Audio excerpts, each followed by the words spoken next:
A journey like this was often a voyage of discovery.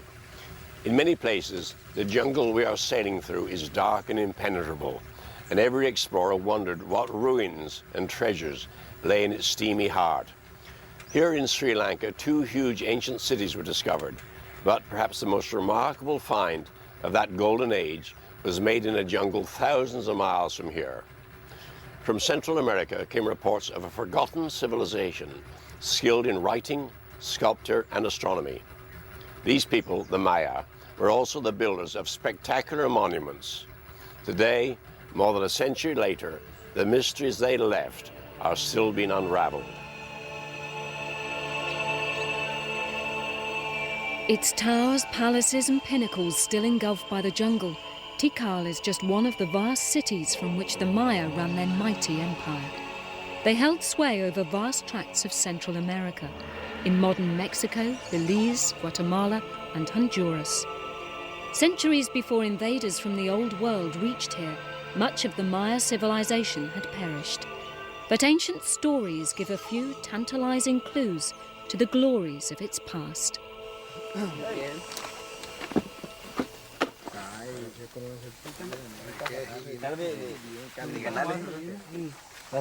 These men are the guardians of one of the Maya's most treasured traditions. Great plazas dominate the landscapes of the ancient cities. They are ball courts. But the game here was more than sport. A hallowed ritual, its outcome was literally a matter of life and death. These men play just like their ancestors depicted on ancient Maya pottery.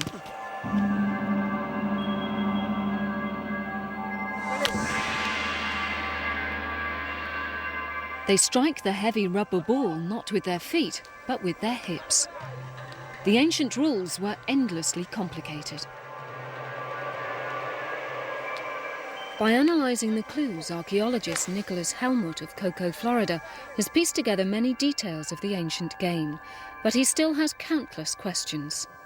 We'd like to know how often they played, who played, why. There must have been different levels of games. And why are the courts so large? It must have been extremely important to them. Helmut believes the goals were the rings on each side of the court. It's very difficult to make a goal. Points were gained and lost in other manners. But the ring was a grand slam. If you got the ball through the ring, you got to get the jewelry of everybody in the audience. But the audience had the right to flee. We know that because the Spanish saw the game and made notes on it.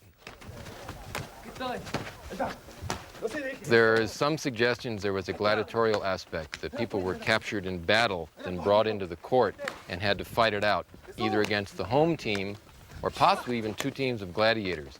It was definitely more than a game because the court was considered a temple. And of course, at the end of the game, 1 or more people of the team was sacrificed. It was literally a game to the death. To Helmut, Maya art poses one last unanswered question.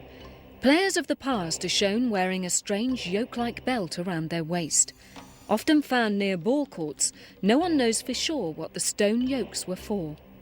Helmut decided to conduct a weighty experiment. Well, I believe that these were actually worn in the game, not just in ceremonies, because the art shows us, and the best way to demonstrate that is to put a yoke on. I mean, they are heavy, but they balance. That's the important thing.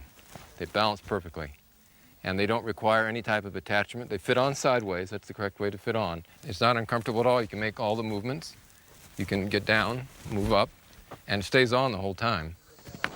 The biggest problem would be the position down on the court floor, because they have to go down and then get back up very quickly. But I think if they were trained, and I think if they were going to lose their head if they didn't do it, I think they could do it. But in a local market, a different theory is under investigation. Archaeologist Reina de Vries has enlisted the help of a Mexican leather worker, hoping to show that her idea is the most practical. Inspiration struck at an exhibition in her native Holland.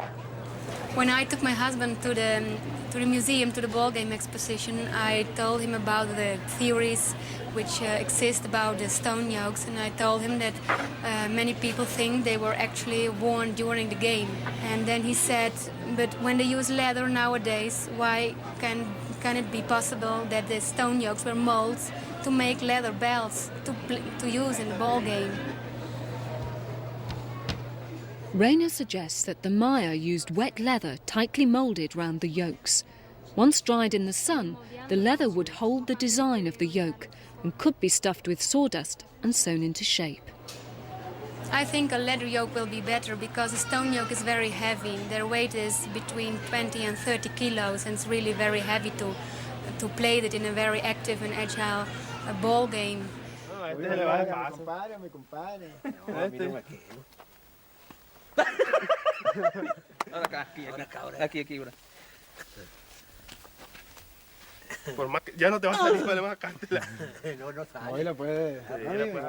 A slimline volunteer puts Helmut's theory to a practical test.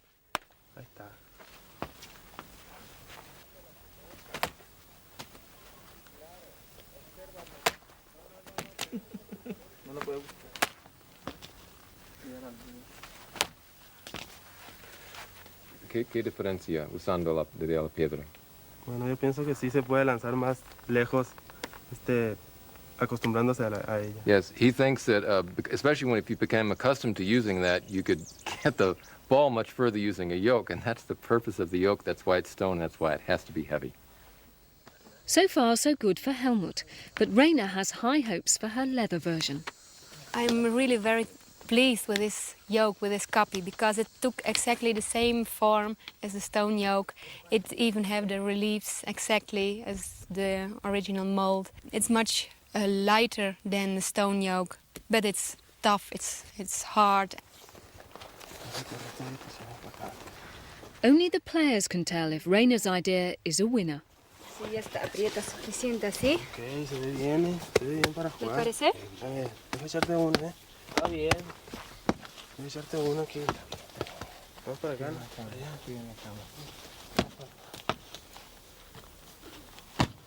Uy, ¿cómo suena? ¿Está bien? ¿Se siente bien? Just a few hits and the leather is dented out of shape. Discúlpeme, ¿qué piensa usted de ese cinturón de cuero? Pues opino que es muy blando para la pelota porque es muy dura. He says that it's maybe too soft, not hard enough to hit the ball for. ¿Cuál sería mejor? So which yoke does the team prefer? Pues de piedra. Me voy con de piedra. Para que rinda más. He says he is imagining that maybe the stone will hit faster.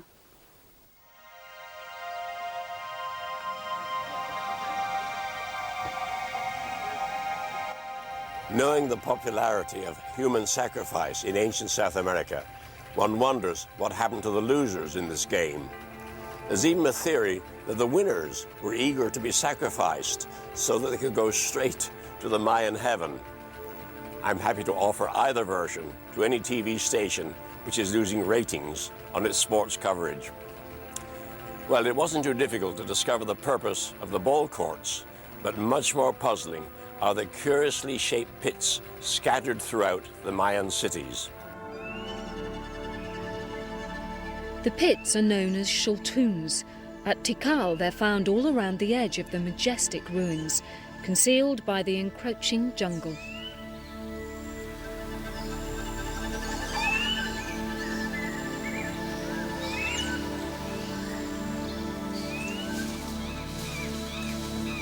Deep in the tropical forest, ethnobotanist Bill Litzinger from Arizona believes he knows why the Maya dug these mysterious holes. His Guatemalan guides have directed him to a classic Xultun.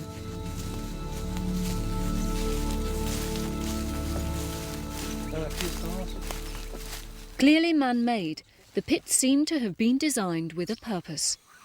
A Xultun is a hole that the ancient Mayas made around their dwellings. Generally, they're about 2 meters deep, and the chamber is maybe 1 meter to 1.5 meters high inside. Most people believe that the Shultuns were storehouses for food, hoarded against times of famine. But they are hot, humid and popular with bats. Litzinger has his doubts. When we do find them, we often find 4 or 5 at one house, and then the surrounding houses have none.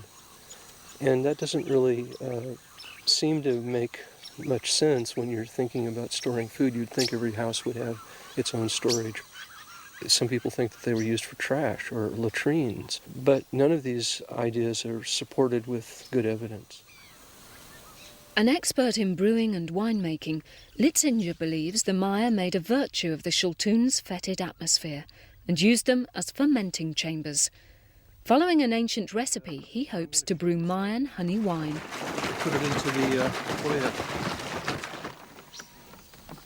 I think that's good. A couple of handfuls of these flowers. This is of hibiscus flowers. We'll put plenty in there. Now I'm going to add the yeast, which I've already mixed up in some water here. I'm using a lot of yeast just to give it a good start. Litzinger is risking his health in the name of science. The bats that inhabit the Shultuns can cause serious disease, and a face mask is his only protection. Okay.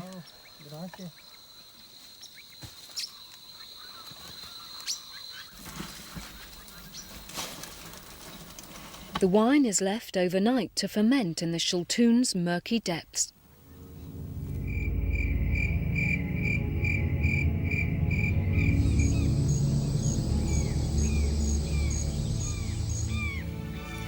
Next morning, happy hour comes early.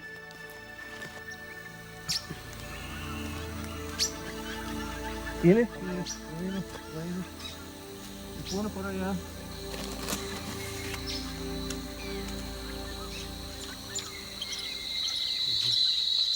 Well, it looks good, and I think we had good success, and I think really the proof is in the tasting. So why don't I just give it a taste?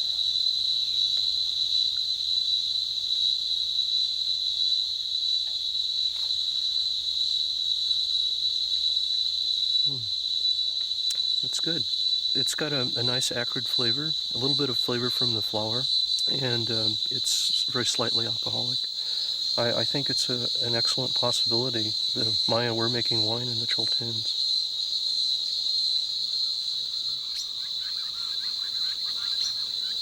Unlike most ancient peoples, the Maya left masses of writing and covered their cities with inscriptions.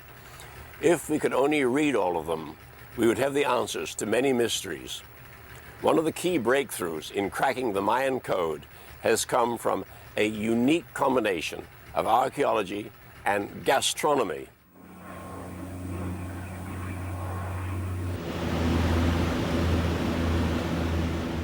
Archaeologist David Stewart is on the last leg of a journey from Harvard, Massachusetts, to one of his favorite places in Central America.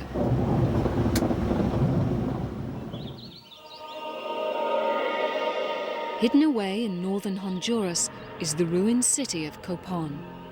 These stones tell tales of its heyday 1,300 years ago, mute witnesses to Central America's golden age.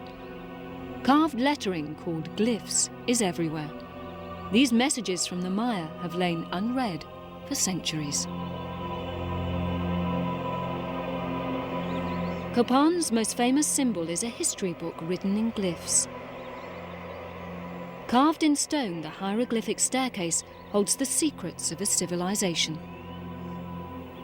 Now, the hieroglyphic stairway is one of the most amazing monuments, I think, from the ancient world, because every step has an inscription that gives us some of the history of Copan, information about the kings and their lives. So it's an extremely important monument for understanding something about the world here at Copan in ancient times. There are signs that are very pictorial that are representing animals and faces and body parts, and they combine together to spell words, essentially. Over the years, it's been a great challenge deciphering Maya glyphs. First of all, it doesn't look quite like a writing system that we're used to. I think it's taken a long time for specialists to really understand the nuances and the system behind this really incredible way of writing. So I think it's going to take generations still to understand most of what we find here at Copan and other sites. In the modern bustle of Guatemala City, Stuart came across a clue which may speed up his quest for understanding. The city's museum houses a unique treasure found in the tomb of a Mayan noble. This simple pot is adorned with cryptic glyphs. Besides its special decoration, the pot has another claim to fame. It is the first known example of a screw-top jar.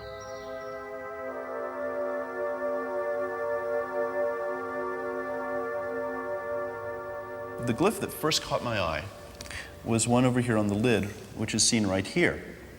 And this is a glyph that we find on all sorts of Maya vessels that basically says his drinking cup. But in this case, they added some extra information, because as we read around the lid, we find here that it's beginning to give us the recipe of the contents. This first sign that you see over here, this comb-like element, was first recorded by the Spanish back in the 16th century, and that is the syllable ka. A little detective work in recent years has shown that the ka sign, this comb, can also be written in the form of a fish. So we read both of these as the same sound, ka, ka. And then the last sign below it, right here, we know from other lines of evidence, is pronounced wa. So together it's cacao.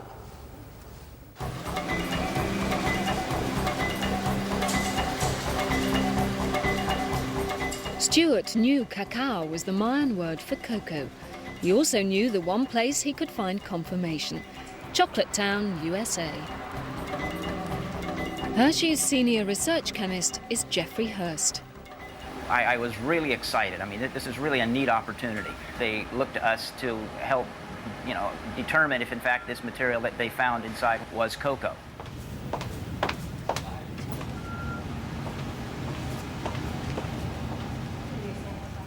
Stuart sent Hurst scrapings he found at the bottom of the pot. I opened the box and found a number of vials of material that surely didn't resemble cocoa to me from my first look. The anonymous brown powder was subjected to a battery of tests to determine its composition.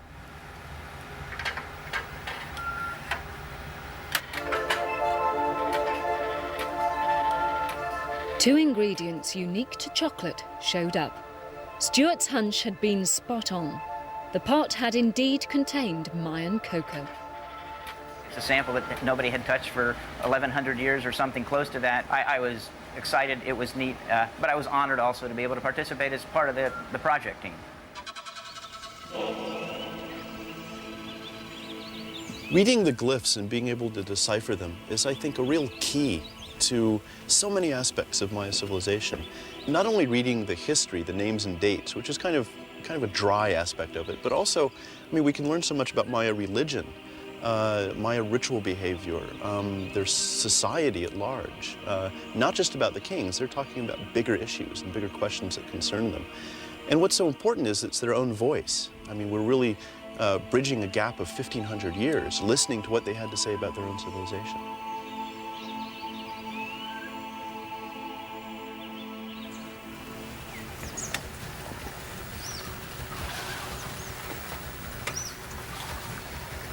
Moment duty.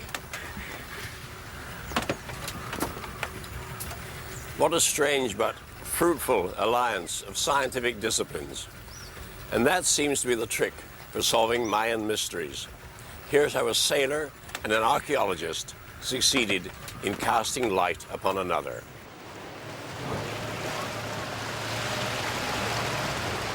One of Mexico's most dazzling beaches lies beside the ruined Mayan city of Tulum. Walled in on 3 sides and protected by the sea on the 4th, Tulum was a fortress, dominated by one building, the Castillo, perched right on the cliff edge. What was it for, wondered local seaman Michael Creamer. I was taking a swim out in front of the Castillo at Tulum, and I noticed that it had a pair of windows facing seawards. One is square, let's say about 45 by 45 centimeters, and the other was long and narrow. they were absolutely distinct, different, and I couldn't believe that was an accident or sloppy workmanship, and there must have been a reason for that.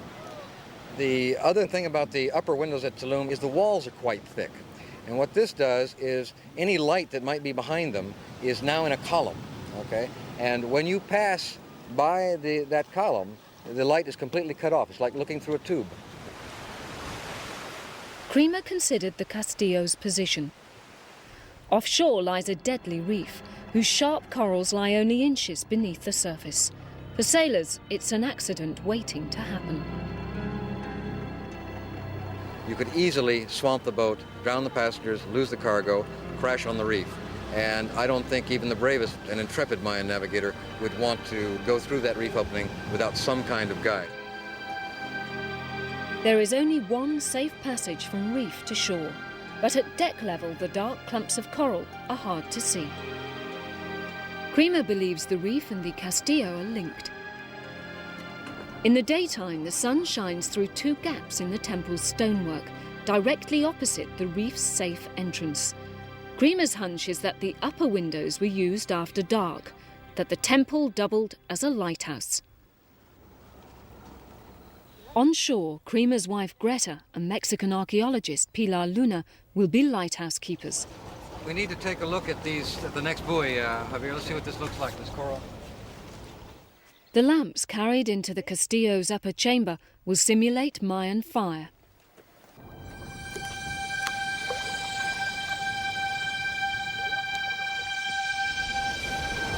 Okay, we're in good position now. Please turn the lights on, Pilar. Please turn the lights on. Okay.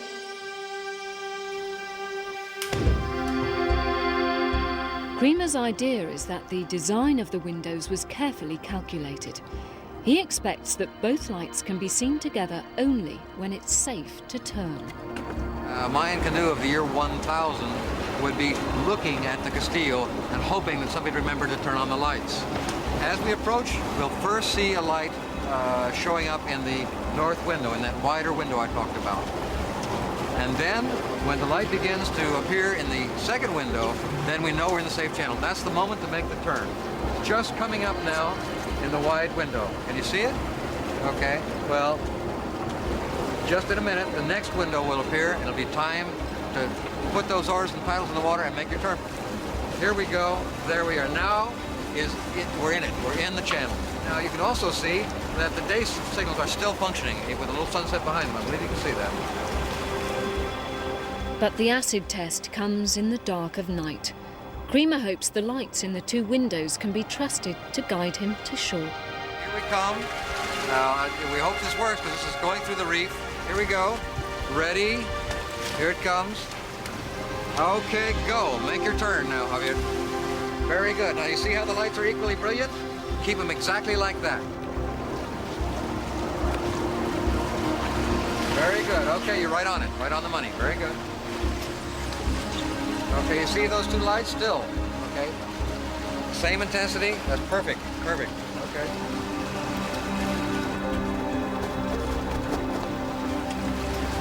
Okay, we're through the reef. We can safely head for the beach now. We're through it all. There's nothing that can hurt the boat now. I feel great about this evening's work. I think we did a great job. As far as I'm concerned, we absolutely proved it. The windows were not an accident. They're different shapes for a reason. The Mayans did a great job in engineering, and I suppose they're great seamen too. I've long been interested in the Maya, not least because they may have crafted the extraordinary crystal skull which watches over our series. But for all its glories, the Mayan civilization suddenly collapsed. Its great cities were swallowed up by the jungle.